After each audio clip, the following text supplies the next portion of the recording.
नमस्कार। वाईसीटी की online class में आप लोग का स्वागत है।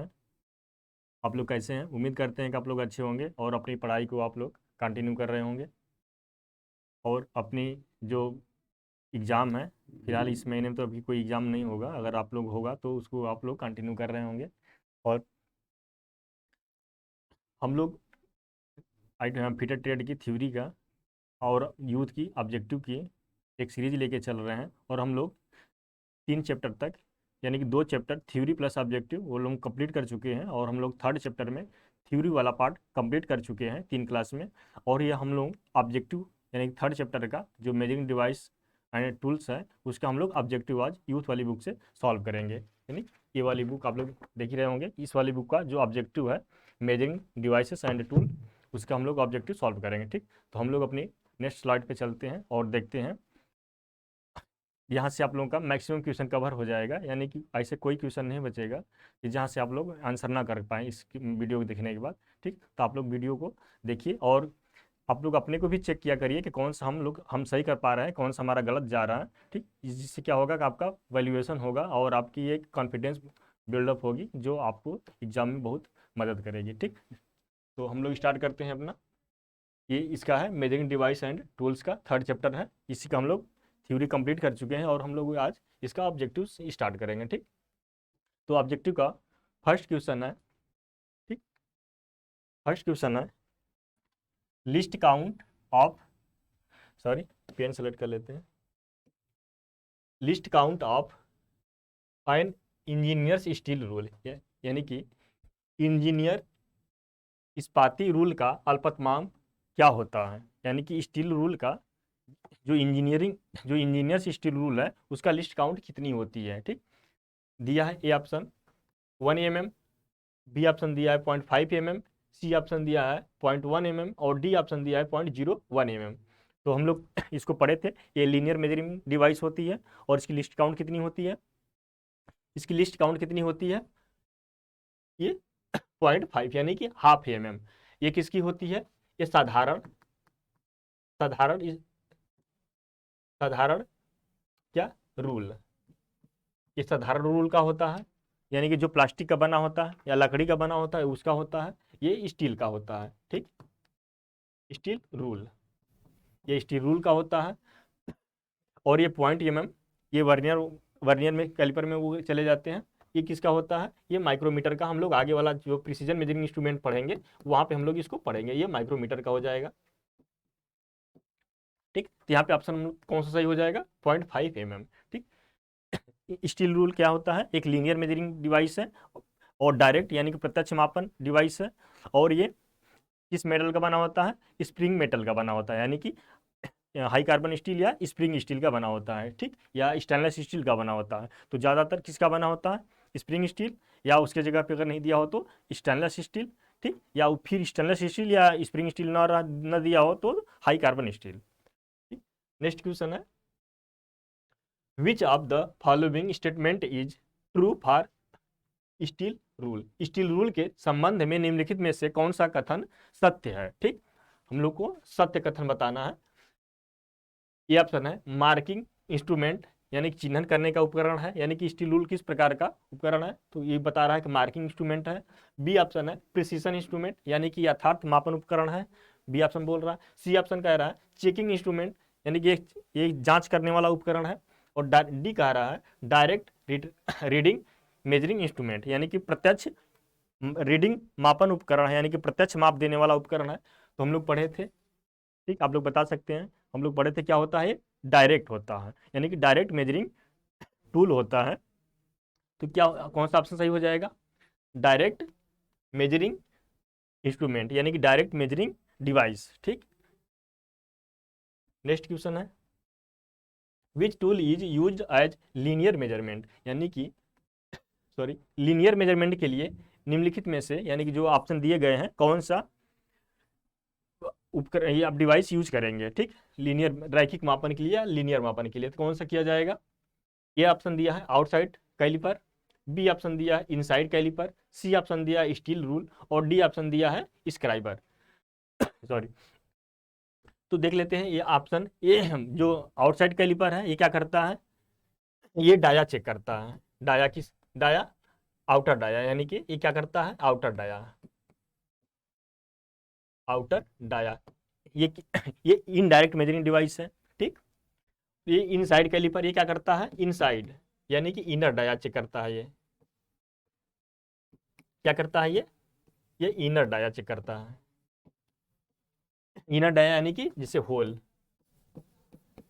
और ये आउटर डाया यानी कि जैसे सॉफ्ट, ठीक। और ये इनसाइड कैलिपर हो गया। ये दोनों क्या है, ये दोनों कैसे हैं, ये इनडायरेक्ट, इनडायरेक्ट मेजरिंग डिवाइस हैं, ठीक। इनडायरेक्ट मेजरिंग डिवाइस हैं। स्टील रूल ये क्या होता है, ये लीनियर मेजरिंग डिवाइस है और ये डायरेक्ट है, ठीक। ये क्या होता है, डायरेक्ट प्रकार का होता है, यानी कि इसकी सहायता से हम लोग डायरेक्ट रीडिंग को पढ़ सकते हैं, डायरेक्ट रीडिंग को बता सकते हैं, कितना mm है, कितना सेंटीमीटर है, ठीक, कितना इंच है, डायरेक्ट इसकी सहायता से बता लिया जाता है। स्क्राइबर क्या है, स्क्राइबर हम लोग पढ़े थे, स्क्राइबर क्या है, स्क्राइबर एक मार्किंग या चिन्हन टूल है, ठीक, मार्किंग या चिन्हन टूल है, ठीक। तो कौन सा ऑप्शन हम लोग का सही हो जाएगा, रैखिक मापन पूछ रहा है, तो यहाँ पे ऑप्शन सी सही हो जाएगा, यानी कि रैखिक मापन के बारे में कौन सा सही कथन है, तो स्टील रूल इस्पात, यानी कि रैखिक मापन स्टील रूल है, ठीक। नेक्स्ट क्वेश्चन है sorry, reading accuracy of engineers steel rule, यानी कि इंजीनियर्स स्टील रूल की रीडिंग की परिशुद्धता क्या होती है, यानी कि एक्यूरेसी क्या होती है, यानी कि दूसरे शब्दों में कहें तो स्टील रूल कितना एक्यूरेट लिस्ट काउंट में वर्क करता है, एक्यूरेसी क्या है या लिस्ट काउंट क्या है, ये सब एक दूसरे के पैरेलल वर्ड होते हैं। तो ए ऑप्शन दिया है 1.0 mm, बी ऑप्शन है 0.5 mm, सी ऑप्शन है 1.5 mm, या डी ऑप्शन है 2.0 mm। तो अभी हम लोग इसके पिछले वाले क्वेश्चन में देखे थे, स्टील रूल एक डायरेक्ट मेजरिंग डिवाइस है और लीनियर प्रकार का मापन है, मापन उपकरण है, और कैसा है, इसका लिस्ट काउंट कितना होता है, लिस्ट काउंट हाफ mm यानी कि 0.5 mm। तो कौन सा ऑप्शन सही हो जाएगा, बी ऑप्शन 0.5 mm, ठीक। नेक्स्ट क्वेश्चन है, खाली स्थान एक रैखिक मापन उपकरण है, यानी कि खाली स्थान में ये विकल्प को आपको पुट करके देखना है कि कौन सा इसमें पुटअप होगा जिससे वो सही हो जाए, ठीक। एक रैखिक मापन उपकरण स्टील रूल कौन पूछ रहा है, मतलब कि रैखिक मापन उपकरण कौन सा है, इनमें से आपको कुल मिला के ये बताना है। ये ऑप्शन दिया है स्टील रूल, बी ऑप्शन दिया है साइन बार, सी ऑप्शन है स्पिरिट लेवल, और डी ऑप्शन है बी बेवल प्रोटेक्टर। तो रैखिक मापन कौन है, इसमें से हम लोग अभी देखे थे कौन सा है, स्टील रूल। साइन बार क्या है, ये प्रिसीजन मेजरिंग इंस्ट्रूमेंट है। स्पिरिट लेवल क्या है, इनडायरेक्ट मेजरिंग डिवाइस, ये भी प्रिसीजन में आता है, इनडायरेक्ट मेजरिंग डिवाइस है। बेवल प्रोटेक्टर ये क्या है, बेवल बेवल प्रोटेक्टर ये क्या है, ये ये भी indirect measuring angle measuring device है, ठीक, लीनियर नहीं है, ये एंगल मेजरिंग डिवाइस है, ठीक। ये भी एंगल है, और स्पिरिट लेवल ये भी एंगल है, और ये भी एंगल है, और ये क्या है, ये लीनियर है।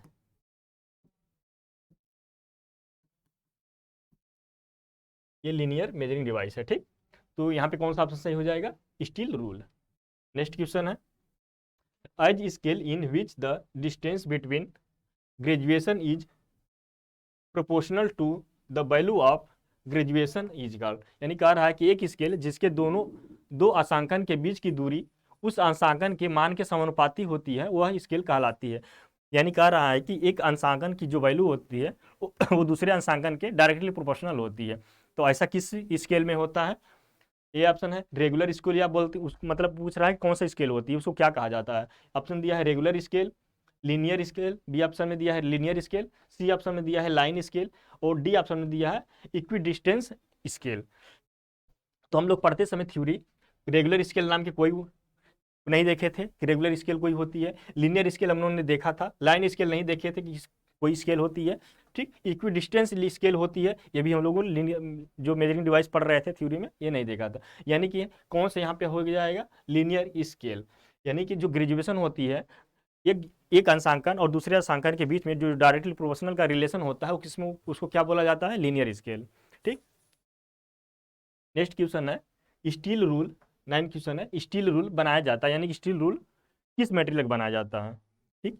आप देख रहे होंगे कि ये सब में सबसे ज़्यादा जो ITI की जितने भी एग्जाम होते हैं उसमें सबसे ज़्यादा जो क्वेश्चन पूछे जाते हैं इंस्ट्रूमेंट का वर्क और इंस्ट्रूमेंट का मटेरियल और इंस्ट्रूमेंट का स्पेसिफिकेशन, यानी कि कैसे आप उसको पहचानेंगे कि कौन सा है। ठीक, तो यहाँ पे पूछा है किस स्टील रूल किसका किसका बनाया जाता है, यानी कि इसका मटेरियल क्या है। ये ऑप्शन दिया है फोर्ज स्टील, बी ऑप्शन दिया है स्प्रिंग स्टील, सी ऑप्शन दिया है हाई कार्बन स्टील और डी ऑप्शन दिया है एलॉय स्टील। तो अभी हम बताए थे किसकी बनी होती है स्टील रूल, फोर्ज स्टील की बनी होती है या स्प्रिंग स्टील की बनी होती है, हाई कार्बन या एलॉय स्टील। तो अभी हम लोग क्या बताए थे कि हम लोग अभी पढ़े थे स्प्रिंग स्टील या स्टेनलेस स्टील। ठीक, स्प्रिंग स्टील या स्टेनलेस स्टील, स्टेनलेस स्टील। ठीक, नेक्स्ट क्वेश्चन देखते हैं। श्रिंक स्टू रूल प्रयोग किया जाता है। ठीक, श्रिंक रूल यानी कि जो ऐसा स्केल जो सिकुड़ने के बाद अपने परफेक्ट साइज को बताए, यानी कि ऐसा रूल प्रयोग किया जाता है जो कोई मेटल अगर वो ठंडी हो सिकुड़े तो वो अपने प्रॉपर साइज में बना, यानी कि जो हम अगर 10 सेंटीमीटर का चाह रहे हैं तो वो 10 सेंटीमीटर का ही हो। अगर हम लोग साधारण स्केल या जो स्टैंडर्ड स्टील रूल यूज़ करेंगे तो वो क्या करेगा, अगर हम 10 सेंटीमीटर का जॉब बना रहे हैं, 10 बाई 10 का जॉब बना रहे हैं, तो वो कॉन्ट्रैक्ट वो सिकुड़ेगा तो वो 10 कम बनाना तो हो सकता है को 9.5 का दे या 9.2 का दे, यानी कि 10 सेंटीमीटर से कम का वो साइज का वो जब बनेगा। इसलिए श्रिंक स्टू रूल का प्रयोग किया जाता है उस जो कंट्रैक्शन हो रही है उसको इलिमिनेट करने के लिए। हम एडिशनल डाया को लेकर के चलते हैं। ठीक, तो पूछ रहा है कि श्रिंक रूल प्रयोग किया जाता है शीट मेटल वर्क में, स्मिथी के कार्यों में, या पैटर्न मेकर या डाई मेकर, यानी कि कौन लोग यहाँ पे यहाँ प्रयोग करते हैं श्रिंक स्टूल का रूल का। तो ये फाउंड्री शॉप में जो पैटर्न बनाते हैं वो उनके द्वारा प्रयोग किया जाता है, यानी कि ये फाउंड्री वर्कशॉप में जो पैटर्न को बनाते हैं, यानी कि पैटर्न बनाते समय वो ये ध्यान रखते हैं कि पैटर्न की साइज थोड़ी सी बड़ी रखी जाती है ताकि जब उसको ढाला जाए उसके शेप में कोई अन्य मेटल को ढाला जाए और जो सॉलिड होने के बाद जब कॉन्ट्रैक्ट हो तो उसकी साइज छोटी न पड़ जाए। इसके लिए श्रिंक स्टू रूल का प्रयोग किया जाता है पैटर्न मेकर के द्वारा। और ये इसकी साइज क्या होती है, इसकी साइज बड़ी होती है। ठीक, जो श्रिंक रूल होती है, श्रिंक रूल की जो साइज होती है, साइज थोड़ी स्टैंडर्ड रूल की अपेक्षा बड़ी होती है। किसकी अपेक्षा, standard rule, standard rule.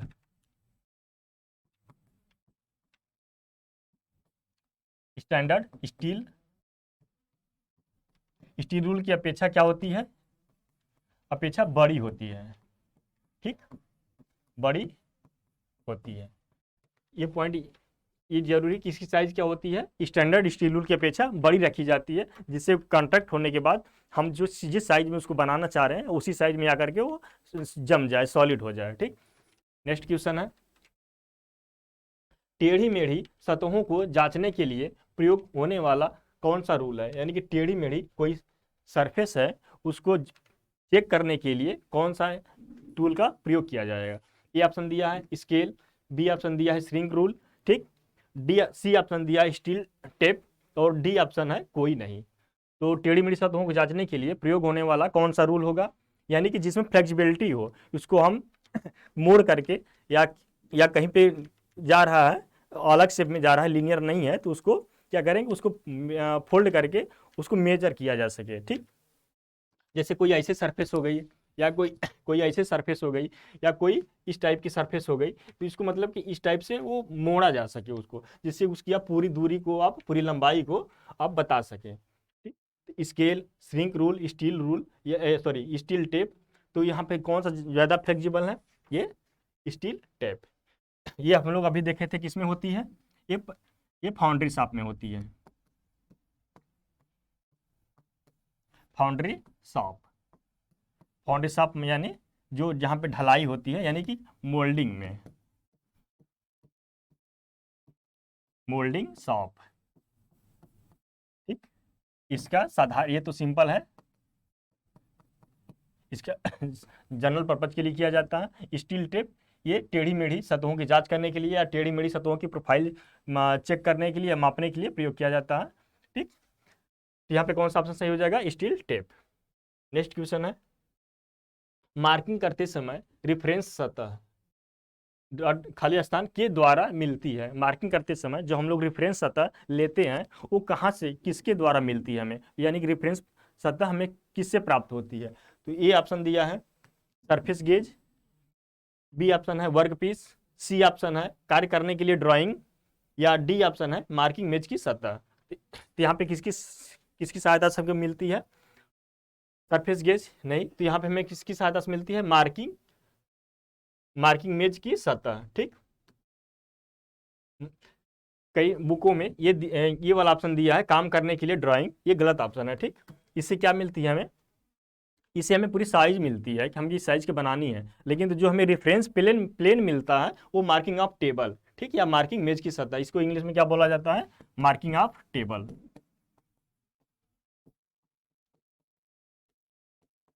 Marking of table, या इसी जगह पे अगर ये नहीं रहेगा तो क्या आती है, सरफेस प्लेट। ठीक, तो यहाँ यहीं से हमें मार्किंग ऑफ टेबल की सहायता से ही रेफरेंस प्लेन मिलती है। कब, जब मार्किंग करते हैं, किसी जॉब का लेआउट निकालते हैं ले या मार्किंग करते हैं। ठीक, नेक्स्ट क्वेश्चन है, लोहार द्वारा यानी कि स्मिथी शॉप में पैटर्न हॉट पैटर्न और हॉट जॉब पर कार्य करते समय निशान लगाने के लिए, यानी कि हॉट जॉब पे कार्य करते समय निशान लगाने के लिए या माप लेने के लिए किस प्रकार के रूल का प्रयोग किया जाता है। ठीक, ये ऑप्शन दिया है नैरो रूल यानी कि narrow steel rule, C option है, बी ऑप्शन है श्रिंक रूल, और सी ऑप्शन है हुक रूल, और डी ऑप्शन है शॉर्ट रूल। ठीक, तो लोहार द्वारा कौन सा स्कूल हॉट जॉब पे, यानी कि आपको उसको टच नहीं करना, उसको फिक्स की एक इंच पे रख करके उसको मापन करना होता है, तो इसके लिए कौन सा प्रयोग किया जाता है,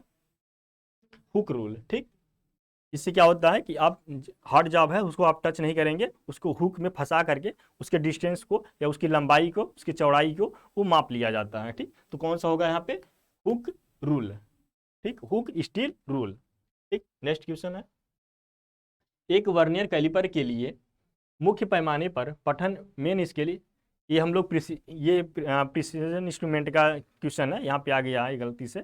ठीक, इसको हम लोग कब पढ़ेंगे, चौथे चैप्टर में प्रिसीजन मेजरिंग इंस्ट्रूमेंट जब पढ़ेंगे तब हम लोग वहाँ पे पढ़ेंगे, क्योंकि ये वर्नियर कैलिपर अभी इसके बारे में हम लोग यहाँ पे नहीं डिस्कस किए हैं, इसलिए लोग चौथे चैप्टर में पढ़ेंगे। ठीक, नेक्स्ट क्वेश्चन है, डॉट पंच का एक एंगल ऑफ पॉइंट कितना होता है। ठीक, यानी कह रहा है डॉट पंच का जो पॉइंट एंगल होता है वो कितना होता है।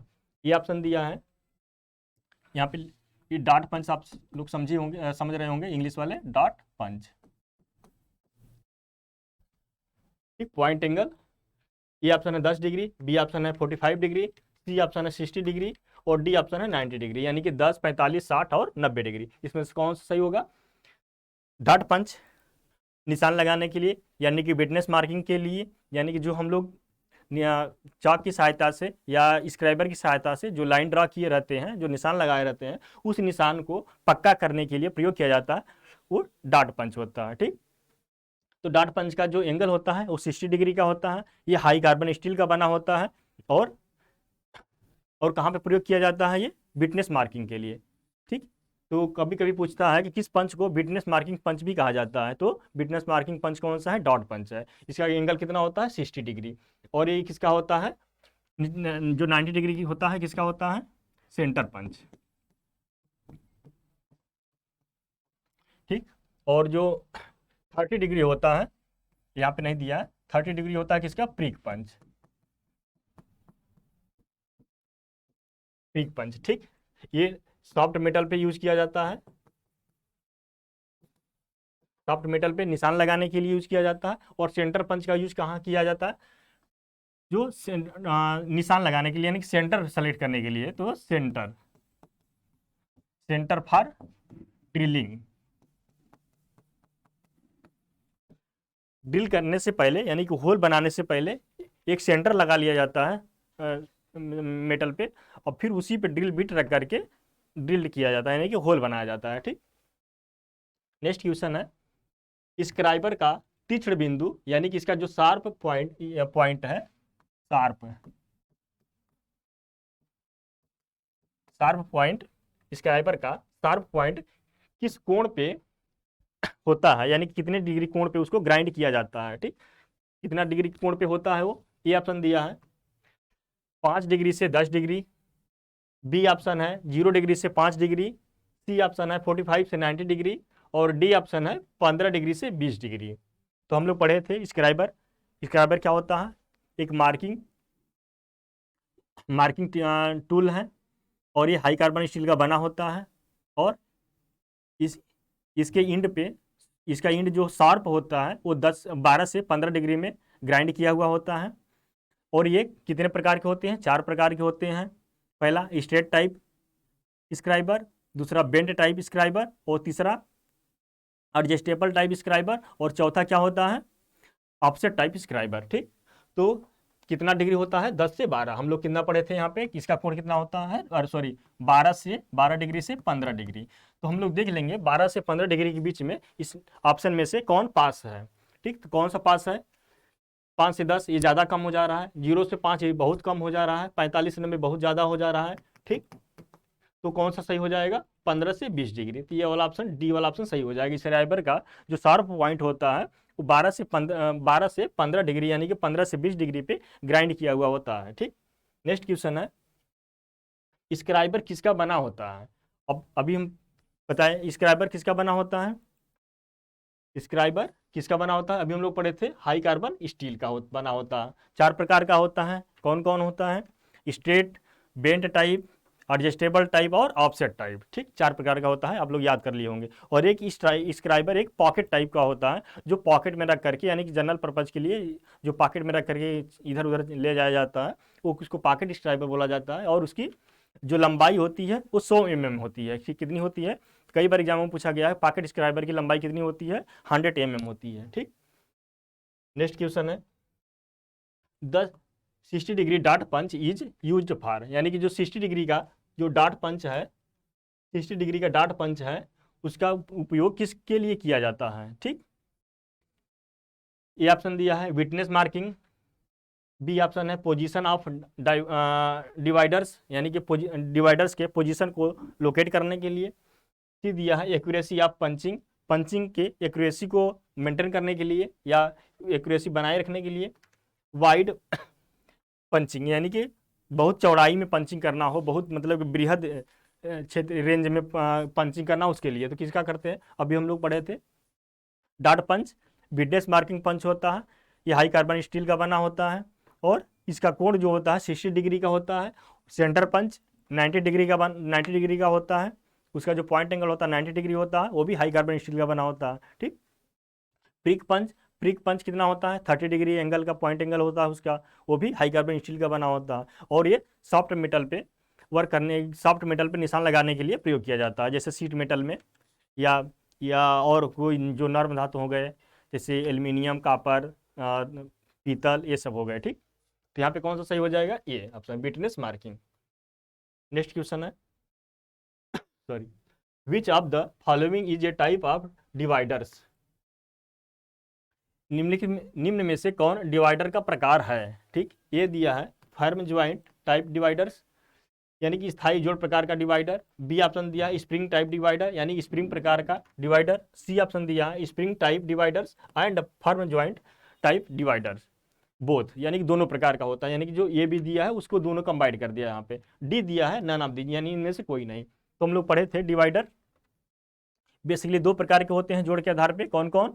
एक फर्म ज्वाइंट और एक स्प्रिंग ज्वाइंट। फर्म ज्वाइंट होते हैं वो बहुत, उनका जो प्रयोग होता है लिमिटेड होता है, क्यों? क्योंकि उनमें एडजस्टिंग के लिए नहीं होता है। ठीक, वो फिक्स होते हैं। तो एक फर्म ज्वाइंट टाइप हो गया, इस स्प्रिंग टाइप का हो गया। स्प्रिंग टाइप को फ्लेक्सिबल टाइप भी बोला जाता है, और ये इसका जो उपयोग का जो क्षेत्र होता है वो लार्ज होता है, वो बृहद होता है। ठीक, तो यहाँ पे कौन सा हो जाएगा?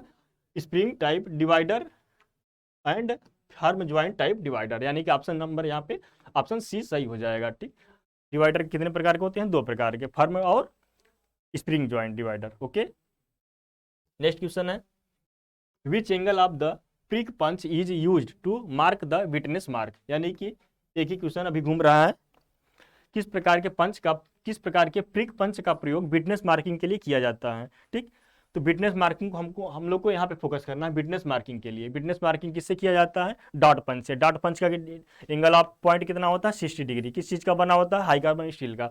तो यहाँ पे देख लेंगे कौन सा हो जाएगा ऑप्शन अपना सही, ये हो जाएगा।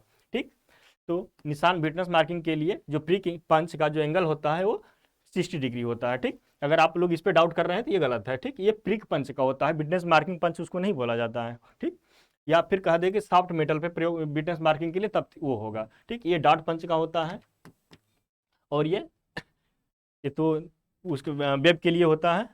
ठीक, तो यहाँ पे कौन सा सही हो जाएगा? 60 डिग्री। डॉट पंच का जो एंगल पॉइंट एंगल होता है वो कितना हो जाएगा? 60 डिग्री। ठीक, नेक्स्ट क्वेश्चन है combination set is use to. Combination set उपयोग में लाया जाता है, यहाँ पे आगे आपको प्रश्न बताना है। इन ये ऑप्शन कह रहा है इन checking of the flatness of the surface, यानी कम्बिनेशन सेट का पूछ रहा है कि उपयोग कहाँ किया जाता है। ठीक, सतहों की समतलता की जांच करने में, या बी दिया है टू ड्रा ए सर्कल या एक वृत्त खींचने में, या टू ड्रा ए लाइन या एक लाइन खींचने में। ठीक, या डी ऑप्शन दिया है टू चेक एंगुलर सरफेस या कोणीय सतहों की जांच करने में। हम लोग कॉम्बिनेशन सेट पढ़े थे। कॉम्बिनेशन सेट में 4 पार्ट होते हैं, स्क्वायर हेड, प्रोटेक्टर हेड और सेंटर हेड और एक स्टील रूल बीम जिसको बोलते हैं। ठीक, ये चारों का सम्मिलित रूप होती है जिसको कॉम्बिनेशन सेट के नाम से जाना जाता है। और ये क्या करती है? ये बेसिकली एंगल चेक करती है, ये कि समकोण है कि नहीं, या 45 डिग्री का उसमें भी बना होता है, यानी कि 90 डिग्री और 45 डिग्री को बहुत जल्दी आसानी से चेक किया जा सकता है। ठीक, और एक उसमें भी टाइप का जो सेंटर हेड होता है। ठीक, उसके सहायता से क्या करते हैं, जो राउंड जॉब होते हैं, जो सिलेंड्रिकल जॉब होते हैं, उसकी सहायता से उसका सेंटर लोकेट कर लिया जाता है, यानी कि सेंटर को फाइंड आउट कर लिया जाता है। ठीक, तो यहाँ पे ये क्या हो जाएगा? बेसिकली ये टू चेक ये एंगुलर सरफेस। ठीक, एंगल को चेक करने के लिए प्रयोग किया जाता है। ठीक, टू ड्रा ये सर्कल देख लेते हैं, ये सॉरी बी ऑप्शन देख लेते हैं क्या हो जाएगा। ये टू ड्रा ये सर्कल ड्रा करने के लिए क्या करते हैं? यूज करते हैं डिवाइडर या कैलिपर। ठीक, और इन checking the flatness of surface की फ्लैटनेस चेक करने के लिए सरफेस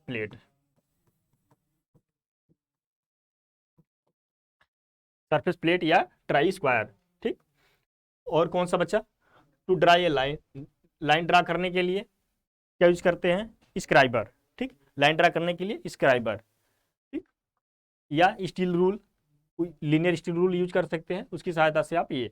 ठीक, या इसके लिए यूनिवर्सल सरफेस गेज भी यूज किया जा सकता है। ठीक, हम लोग यहाँ पे कौन सा ऑप्शन सही हो जाएगा? Option D, to check angular surface या to check angle of job. Next question है कंपोनेंट की माप लेते समय क्या निर्धारित किया जाता है? अब किसी कंपोनेंट का, किसी जॉब का कंपोनेंट यानी कि वर्कपीस का माप लेते समय क्या निर्धारित किया जाता है? ए ऑप्शन दिया है नॉमिनल साइज, बी ऑप्शन दिया है वास्तविक साइज, सी ऑप्शन दिया है निर्दिष्ट साइज और डी ऑप्शन दिया है स्केल साइज। तो हम लोग कंपोनेंट साइज के बारे में जान लेते हैं। साइज नॉमिनल साइज होती है और एक एक्चुअल साइज होती है, एक बेसिक साइज होती है। ठीक, और एक निर्दिष्ट साइज होती है, स्केल साइज होती है। तो सबसे पहले नॉमिनल साइज क्या होती है? जो ड्राइंग शीट पे दी जाती है।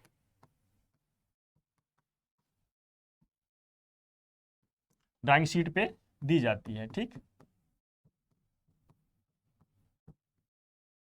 वास्तविक साइज जो जॉब बनने के बाद मापने पे आती है, यानी कि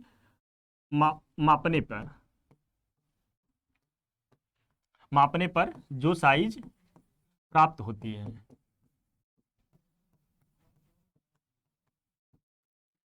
है, निर्दिष्ट साइज यानी कि जो आपको बताई जा रही हो, जो निर्देश की जा रही हो। ठीक, और स्केल साइज यानी कि ये घटा करके अथवा बढ़ा करके या अथवा कांस्टेंट रख करके ये स्केलिंग की जाती है। ठीक, तो स्केल साइज के बारे में हम लोग पढ़े थे, यानी कि किसी छोटे है, कोई जैसे कोई बैक्टीरिया है छोटे आकार का है, उसको एक साइज एक ड्राइंग शीट पे बताना है, तो क्या कर किया जाता है? वहाँ पे इनलार्जिंग स्केल यूज की जाती है, यानी जिसकी सहायता से उसको बड़ा में दिखाया जा सके, यानी कि उसका आकार तो सेम रहेगा, बस साइज को बड़ा कर लिया जाता है। वास्तविक साइज यानी कि जो जॉब बन गया है उसको बनने के बाद जो अगर हम मापते हैं, जो हमको एक्चुअल साइज उसका मिलता है, मापने पर जो साइज मिलता है उसी को एक्चुअल साइज कहा जाता है। ठीक, नॉमिनल साइज या बेसिक साइज दोनों का लगभग मतलब सेम होता है और दोनों लगभग समान होती हैं। तो जो ड्राइंग शीट पे हमें बताई जाती है, जिससे बता दिया कि बता दिया जाए कि 10 डाया का होल बनाना है, तो हमने 10 डाया का होल बना लिया, उसको रिमिंग कर लिया। रिमिंग करने के बाद देखते हैं कि थोड़ी सी उसकी साइज इनलार्ज हो जाती है, यानी कि 10.005 हो गई या 10.002 हो गई। इस तरह से साइज जो मापने पे आती है वो नॉमिनल साइज हो गई, और जो ड्राइंग में दी जाती है वो आपकी नॉमिनल साइज हो गई। ठीक, तो यहाँ पे कौन सा ऑप्शन सही हो जाएगा? कंपोनेंट की माप लेते समय क्या निर्धारित किया जाता है? माप लेते समय क्या निर्धारित किया जाता है? उसका नॉमिनल साइज। ठीक, माप लेने के बाद वास्तविक साइज हमें प्राप्त होती है। जो निर्धारित किया जाता है किसके, यानी कि रेफरेंस साइज का कौन सा काम करता है? Nominal size. ठीक, नेक्स्ट क्वेश्चन है, डिवाइडर निम्नलिखित में से किसके लिए प्रयोग में लाया जाता है? यानी कि डिवाइडर का प्रयोग किसके लिए किया जाता है? ए ऑप्शन दिया है वृत्तों को खींचना, बी ऑप्शन दिया है चापों को खींचना, ठीक, सी ऑप्शन दिया है दूरियों को ट्रांसफरिंग और स्टेपिंग करना, डी ऑप्शन दिया है उपरोक्त सभी। तो डिवाइडर हम लोग पढ़े थे, लाइन को डिवाइड करना या चापों को खींचना ये भी, या दूरियों को ट्रांसफरिंग या स्टेपिंग करना। यानी कि हम लोग पढ़े थे कि डिवाइडर काम वृत्तों को खींचना, चापों को खींचना ये भी सही है, दूरियों को ट्रांसफरिंग करना, यानी कि डिवाइडर में दूरी भर लें तो उसको हम, अगर कोई हमें माप नहीं मालूम है, डिवाइडर में दूरी भर करके उसको स्टील रूल पर पढ़ लिया जाता है। ठीक, तो ये किस एक प्रकार का ये इनडायरेक्ट मेजरिंग इंस्ट्रूमेंट भी हो जाता है, इनडायरेक्ट मेजरिंग डिवाइस भी हो जाता है। ठीक, तो ये भी सही हो जाएगा, ये भी सही हो जाएगा। तो यहाँ पे कौन सा ऑप्शन सही हो जाएगा? Option D. ठीक, ऑप्शन डी सही हो जाएगा, यानी कि उपरोक्त सभी। डिवाइडर की सहायता से वृत्त भी खींचा जा सकता है, चाप भी खींचा जा सकता है, लाइन को डिवाइड भी किया जा सकता है, और दूरी को यानी कि किसी अज्ञात माप को मापा जा सकता है स्टील रूल की सहायता से। ठीक, नेक्स्ट क्वेश्चन है, the tool which is use for laying out large circle, यानी कि बड़े वृत्त का, जो बड़े वृत्त को खींचने के लिए जो हम लोग उसका लेइंग आउट करते हैं, यानी कि जो निशान लगाते हैं, जो मार्किंग करते हैं, वो किसकी सहायता से किया जाता है? ठीक, दिया है ऑप्शन ट्रेमल, बी ऑप्शन है डिवाइडर, सी ऑप्शन है जेनी कैलिपर, और डी ऑप्शन है स्क्राइबर। तो बड़े वृत्त का हम लोग थ्योरी में पढ़े थे ट्रेमल। ट्रेमल क्या होता है? ट्रेमल एक प्रकार का डिवाइडर ही होता है। इसमें बड़े वृत्त के सर्कल को निशान लगाने के लिए अथवा बड़े वृत्त के चाप को निशान लगाने के लिए प्रयोग किया जाता है। ठीक, बड़े वृत्त का यानी कि बड़े वृत्त के लिए ये यूज किया जाता है, या बड़े वृत्त का चाप हो या सर्कल हो, तो ये इसकी साइज क्या आ जाती है? 150 से कितना, 600 इस कैटेगरी के जो होल हो या डाया हो, उसके निशान लगाने के लिए, लेइंग आउट करने के लिए, लेइंग आउट किसे कहते हैं? यानी कि जॉब पे दी गई डायमेंशन के अकॉर्डिंग उसके माप निशान लगा लेना, मापन कर लेना, वो क्या कहलाता है? लेइंग आउट कहलाता है। ठीक, तो यहाँ पे कौन सा ऑप्शन सही हो जाएगा? ट्रेमल। ठीक, लार्ज कहा है, लार्ज सर्कल के लिए तो ट्रेमल हो जाएगा। ठीक, डिवाइडर से अभी हम लोग देखे थे जेनी कैलिपर, जेनी कैलिपर से आप स्ट्रेट लाइन खींच सकते हैं। ठीक, और इसकी सहायता से आप स्ट्रेट लाइन खींच सकते हैं या पैरेलल लाइन खींच सकते हैं, और दूरी को इनडायरेक्ट रूप से मापा भी जा सकता है। स्क्राइबर से निशान लगाया जाता है, लाइन ड्रा की जाती है, या कोई निशान लगाया जाता है, शार्प एंड का होता है। ठीक, नेक्स्ट क्वेश्चन है, this punch is used for making witness mark, यानी कि जो दिए गए ऑप्शन है इनमें से किस पंच का प्रयोग विटनेस मार्किंग के लिए किया जाता है? मार्किंग विटनेस मार्किंग के लिए कौन सा पंच का प्रयोग किया जाता था? हम लोग के लिए नॉर्मल क्वेश्चन हो गया, कई बार हम लोग पढ़ चुके। विटनेस मार्किंग के लिए डाट पंच का पॉइंट एंगल 60 डिग्री, किस मेटल का बना होता है? हाई कार्बन स्टील का बना होता है। ठीक, तो यहाँ पे कौन सा तुरंत पकड़ लेंगे? 60 डिग्री। ठीक, 60 डिग्री प्रिक पंच, ये सही हो जाएगा। ठीक, 30 डिग्री ये प्रिक पंच कहलाता है, और ये सॉफ्ट मेटल पे यूज किया जाता है निशान लगाने के लिए। सेंटर पंच का प्रयोग नहीं, जो ड्रिल होती है, ड्रिलिंग करने से पहले एक निशान लगा लिया जाता है ताकि उसके सेंटर को लोकेट कर लिया जाए, यानी कि ये सेंटर पंच होता है। इसका एंगल कितना होता है? 90 डिग्री होता है, और ये होल के सेंटर को लोकेट करने के लिए, होल के सेंटर को लोकेट करने के लिए,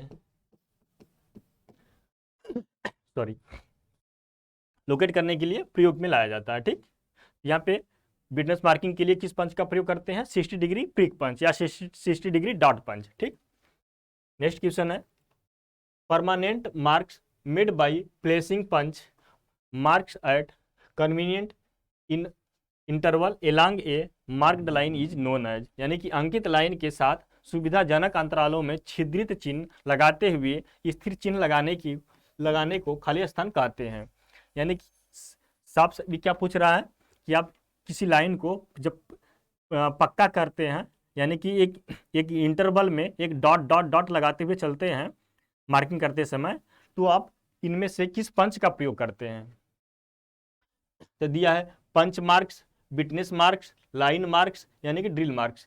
तो क्या लगाते हैं हम लोग विटनेस के लगाते हैं, ठीक। विटनेस मार्क यानी कि साक्षी चिन्ह या स्थायी चिन्ह लगाते हैं, ठीक, ताकि वो इन फ्यूचर वो मिटे ना, वो उसको आसानी से विजुलाइज किया जा सके, आसानी से उसको पहचाना जा सके कि नहीं ये यही लाइन पे हम लोगों ने लेआउट उसका किया था, ठीक। विटनेस मार्क ये कितना होता है, ये 60 डिग्री का होता है और इसको क्या कहा जाता है, डॉट पंच, डॉट पंच, ठीक।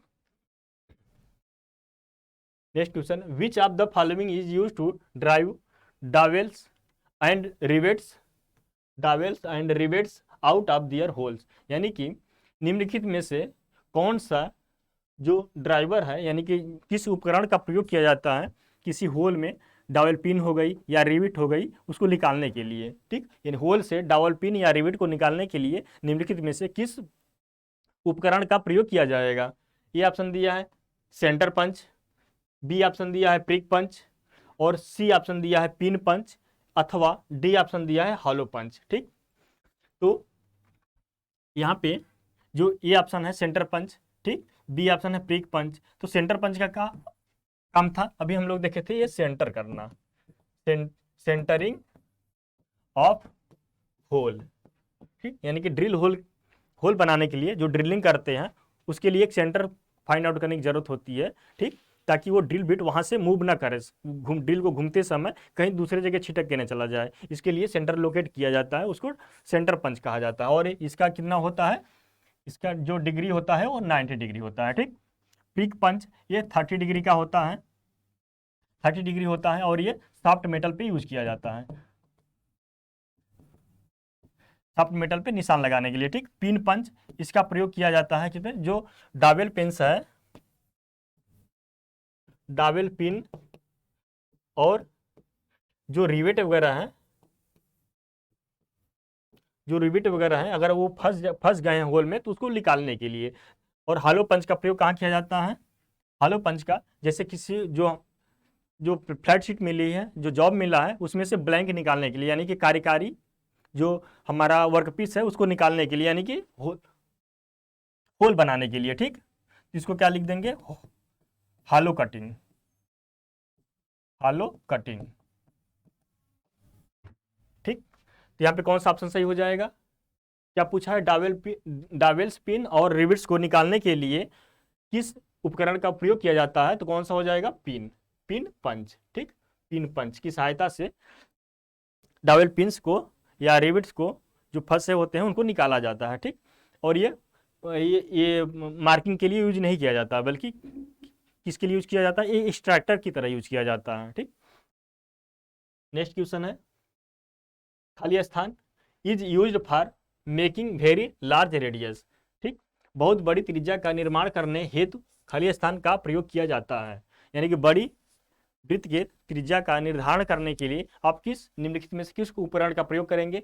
ए ऑप्शन दिया है डिवाइडर, बी ऑप्शन दिया है कैलिपर, और सी ऑप्शन दिया है ट्रेमल, और डी ऑप्शन है बर्नियर कैलिपर, अरे सॉरी बर्नियर, ठीक। तो यहाँ पे हम लोग अभी जस्ट इसके पहले वाले क्वेश्चन पे देखे थे, यानी कि 2 क्वेश्चन पहले कौन सा ऑप्शन था बड़े वृत्त का खींचने के लिए, यानी बड़े वृत्त कहने का मतलब कितना हो जाएगा, 150 mm से 600 mm इस साइज में, यानी कि जिसका डाया इस साइज में रहेगा तो उसको बड़ा वृत्त बोला जाता है। उसको खींचने के लिए किसका प्रयोग किया जाता है, ट्राइमल का, ठीक। किसका प्रयोग किया जाता है, ट्राइमल। नेक्स्ट क्वेश्चन है, what is the use of trammel, वही क्वेश्चन है, यहाँ पे उसको घुमा के पूछ लिया है, ट्राइमल का उपयोग क्या है, ठीक। ए ऑप्शन दिया है laying out a large circle, B option दिया है scribing straight line, C option दिया है या डिगिंग बल्क मटेरियल्स, या डी ऑप्शन दिया है checking gaps between two mating surface. ठीक, इसमें ट्रेमल का प्रयोग laying out a large circle यानी कि एक बड़े वृत्त का निर्धारण करने के लिए, निशान लगाने के लिए प्रयोग में किया जाता है। स्क्राइबिंग स्ट्रेट लाइन, ये स्क्राइबर का काम होता है। डिगिंग बल्क मटेरियल्स, ये कटिंग टूल्स में आते हैं, ये जैसे क्या होता है चीजल हो गया, ठीक, उसमें आएगा ये। और checking gap between two mating, ये किस में आ जाएगा, ये हम लोग आगे पढ़ेंगे, जब गेज पढ़ेंगे तो उसमें पढ़ेंगे फिलर गेज, फिलर गेज, ठीक। और इसका क्या हो जाएगा, स्क्राइबर, स्ट्रेट लाइन ड्रा करने के लिए स्क्राइबर, ठीक। लेइंग आउट ए ट्रेमल, यहाँ पे कौन सा ऑप्शन सही हो जाएगा, A option, laying out large circle. Trammel का प्रयोग क्या हो जाएगा, laying out a large circle, ठीक। नेक्स्ट क्वेश्चन है the angle of prick punch is, यहाँ पे प्रिक पंच का एंगल बताना है, यानी कि पॉइंट एंगल कितना होता है। तो ये किसका होता है, अब हम लोग देखे थे किसका होता है, ये डॉट पंच का। ये किसका होता है, ये प्रिक पंच का। ये सब क्वेश्चन आप लोगों को रटा होना चाहिए, ठीक। अगर आप फिटर के स्टूडेंट हैं या कॉम्पिटिटिव की तैयारी कर रहे हैं तो आपको ये क्वेश्चन रटे होने चाहिए। 90 डिग्री किसका होता है, ये सेंटर पंच का, और 120 ये नहीं होता है, ठीक। इस टाइप के हम लोग पंच प्रयोग करते हैं ज़्यादातर मार्किंग के लिए, ठीक। डॉट पंच, प्रिक पंच और सेंटर पंच। सेंटर पंच निशान लगाने के लिए, सेंटर ड्रिलिंग करने से पहले सेंटरिंग करने के लिए। प्रिक पंच का सॉफ्ट मेटल पे किया जाता है निशान लगाने के लिए। और डी ऑप्शन जो है, सॉरी ए है, जो डॉट पंच है वो विटनेस मार्किंग के लिए, यानी कि निशान को पक्का करने के लिए प्रयोग में लाया जाता है, ठीक। नेक्स्ट क्वेश्चन है purpose of hollow punch, hollow punch का क्या उद्देश्य है या क्या प्रयोजन है, ठीक। ये ऑप्शन दिया है डिपेन ए ड्रिल पॉइंट, यानी कि डिपेन ए ड्रिल पॉइंट यानी बर्मा नोक को गहरा करना। नेक्स्ट बी दिया है marking the marked line from firm, यानी कि दृढ़ता, चिन्ह लाइनों को दृढ़ बनाना। सी ऑप्शन है determining the centre of round job. D option दिया है for marking hole in thin metals leather और हार्ड बोर्ड सीट। कौन सा ऑप्शन हो जाएगा, यानी क्या पूछा है, आप देख सकते हैं हॉलो पंच पूछा है, ठीक। हॉलो पंच के लिए क्या हो जाएगा, हॉलो पंच का प्रयोग थिन मेटल होते हैं उनमें होल बनाने के लिए, यानी कि हॉलो कटिंग के लिए प्रयोग में लाया जाता है। तो आप देख सकते हैं कौन सा ऑप्शन सही होगा, हॉलो कटिंग के लिए फॉर मेकिंग होल्स, ठीक।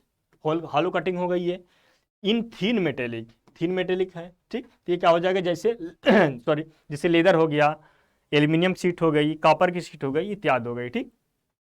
नेक्स्ट क्वेश्चन है the measurements are set on the dividers usually with, यानी कि जो डिवाइडर पे जो मेजरमेंट, जो माप सेट किए जाते हैं किसके सहायता से सेट किए जाते हैं, यानी कि जो दूरी भरी जाती है किससे दूरी लेकर के भरी जाती है, जनरली किससे लेकर भरी जाती है। ए ऑप्शन दिया है जेनी कैलिपर, बी ऑप्शन दिया वर्नियर कैलिपर, सी ऑप्शन दिया स्टील रूल, और डी ऑप्शन दिया है माइक्रोमीटर। तो जनरली किसका यूज किया जाता है, स्टील रूल का, यानी कि इसकी सहायता से जो डिवाइडर पे दूरी भरी जाती है, स्टील रूल, ठीक। जेनी कैलिपर ये से स्ट्रेट लाइन खींचने के लिए, पैरेलल लाइन खींचने के लिए, इसी को ऑड लेग कैलिपर बोला जाता है, या और कौन सा बोला जाता है, हर्माफ्रोडाइट कैलिपर बोला जाता है। माइक्रोमीटर ये प्रिसीजन मेजरिंग इंस्ट्रूमेंट है, ये दोनों वर्नियर कैलिपर और माइक्रोमीटर क्या है, प्रिसीजन मेजरिंग इंस्ट्रूमेंट है। हम लोग इसको अगले चैप्टर में, चौथे चैप्टर में माइक्रो मेजरिंग डिवाइस में पढ़ेंगे, ठीक। नेक्स्ट क्वेश्चन है scribers are made of, scribers किस मेटल के बने होते हैं। हम लोग स्क्राइबर क्या होता है, पहले स्क्राइबर एक चिन्हन औजार है, यानी कि मार्किंग टूल है। ये हाई कार्बन स्टील का बना होता है। इसका पॉइंट एंगल कितना 12 से 15 डिग्री पे ग्राइंड किया हुआ शार्प होता है, और इसके बीच के भाग को नर्लिंग कर दिया जाता है ताकि हाथ से ग्रिपिंग अच्छी बने। और इसका सॉरी और इसका प्रयोग कहाँ किया जाता है, लाइन खींचने के लिए, यानी कि चिन्ह लगाने के लिए मेटल पे, ठीक। पूछा है इसका मटेरियल क्या होता है, किसका बना होता है, तो ये ऑप्शन दिया है कास्ट आयरन, बी ऑप्शन दिया है माइल्ड स्टील, सी ऑप्शन दिया है हाई कार्बन स्टील, और डी ऑप्शन दिया है स्टेनलेस स्टील। अब आप लोग बता सकते हैं आसानी से किसका बना होता है, हाई कार्बन स्टील। यहाँ पे कौन सा ऑप्शन सही हो जाएगा, C option, high carbon steel. Next question है, और आज का हम लोग का लास्ट क्वेश्चन है, यानी अंतिम क्वेश्चन है select the punch used for making witness mark, यानी कि आप देख रहे होंगे डॉट पंच में कितना क्वेश्चन बने हैं घुमा फिरा के। सेलेक्ट द पंच यानी कि विटनेस मार्किंग के लिए किस प्रकार के पंच का चुनाव किया जाता है, ठीक, आपको सेलेक्ट करना है, बताना है। 60 डिग्री प्रिक पंच, 30 डिग्री प्रिक पंच, या सी ऑप्शन दिया है सेंटर पंच, या डी ऑप्शन दिया है 90 डिग्री सेंटर पंच, ठीक। तो किसका विटनेस मार्किंग के लिए 60 डिग्री प्रिक पंच, तो ये ऑप्शन सही हो जाएगा, ठीक। हम लोग आज इतना ही रखते हैं, इसके बाद जो क्वेश्चन है उसको हम लोग अगली क्लास में कंटिन्यू करेंगे, ठीक।